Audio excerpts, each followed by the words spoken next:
گریه‌های آریانا سعید به خاطر زندانی شدن شوهرش. اسیب سعید به چی دلیل در امریکا زندانی شد؟ افشای رازهای عجیب و باور نکردنی آریانا سعید و اسیب و ازدواج آریانا سعید با اسیب در ماه آینده. من در این ویدیو پیرامون حقایق همین ماجرا خواهم پرداخت. پس در ادامه با کانال دنیا اینفو باشید.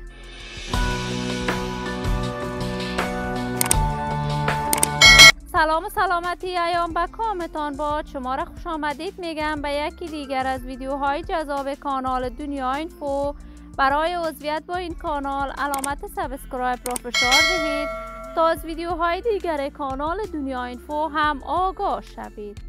آریانا سعید هنرمند خوش صدا، چهره شناخته شده، یکی از هنرمندان بی‌بدیل در هنر موسیقی افغانستان است که با صدای طلایی‌اش دلهای میلیون‌ها افغان را از آن خود کرده است. آریانا سعید با هنر موسیقیش از سن نوجوانی پرداخت و با اجرای کنسرت‌هایی در افغانستان و سرودن آهنگ‌های محلی چنان در دلهای مردم افغان صدایش چنگ زد که تاکنون همه به یک صدا آریانا میگویند. آریانا سعید لقب ملکه دلها را از طرف طرفداران و علاقمندانش کسب کرد.